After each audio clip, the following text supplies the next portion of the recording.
You've evolved and gotten more information.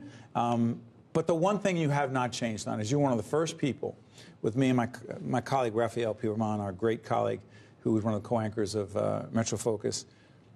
He and I had a conversation. We had a conversation with you about the pension crisis in New Jersey. And you're one of the first people to say, look, this is real, this is serious, and it's getting worse every day. The public employee pension crisis, what is it, and why does it matter to everyone who is not a public employee? See, well, here's the thing. I was saying that back maybe 15, 20 years ago. That's right. Because that's how long we have been essentially messing this up. And right now, we have the worst funded state pension system in America.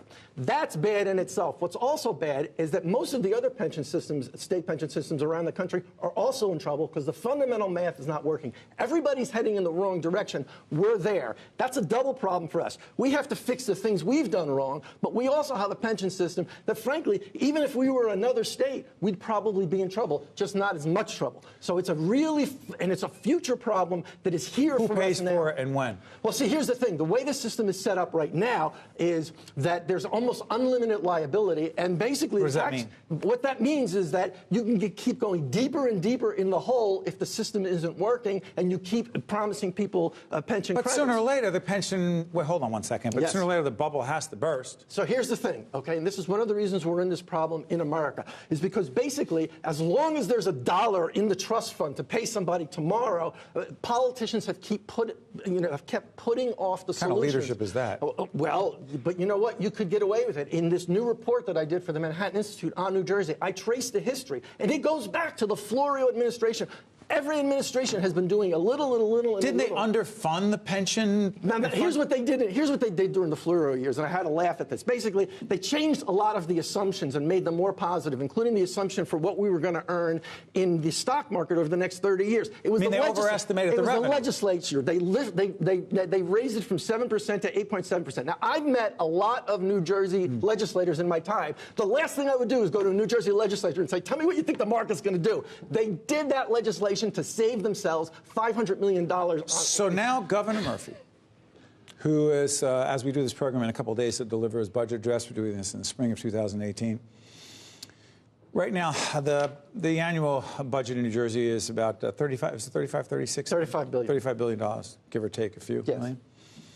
What's the amount you believe is the appropriate amount that Governor Murphy should take of that budget and put directly into the public employee pension fund? It's serious business to make a real dent on how much it's underfunded. Okay. Is it $3, $4, $5 billion? What is it? In order to put enough money into that system to pay for the current credits that people are earning every day and to begin reducing the debts, you have to put at least $5 billion. Of $35 billion? Yes, exactly. That means less for schools, less for hospitals, less for county colleges. Way less. Basically, this new report I did says that even under optimistic economic scenarios, the pension system, if you adequately fund it, and you have to do that not 1 year, but every year for the next 30 years, if you adequately fund it, it basically takes up most of the increase in tax collections that we can expect, from a good economy. So it just basically. What would you advise Governor Murphy if he asked you, should I put in $5 billion of a $35 million budget into the public employee pension fund? Would you say yes, do it? Well, here's the thing. Of course, you can't say yes because we don't have $5 billion right now. I don't know where that. If you take that $5 billion, you either have to raise taxes so high or you have to cut other spending, which is already, listen, let's not kid ourselves, that $35 billion is already accounted for. That's right. This has been the slowest recovery of state tax revenues, not just in New Jersey, but around the country since World War II. Meaning not a lot more money's coming in. It took 9 years on an inflation-adjusted basis to get back to where we were in 2007. Meanwhile, costs have been going up and up and up. Everybody is struggling. We don't have What do we do here, money. Steve? What? What do we do? Well, the New Jersey Pension and Reform Commission, which was a bipartisan commission, including under Governor Cody? No, not that one. The new one under. Oh, the new one. I apologize. Right, the one under with Tom Healy and Tom Byrne, Byrne, two very good guys. Basically, had a reform package which is radical in what it does, but essentially they have a plan, and a lot of the plan involves saving enough money and redirecting that money, reducing the cost going forward, redirecting that money into paying off the debt. Unless you do that, you have to take the money out of current.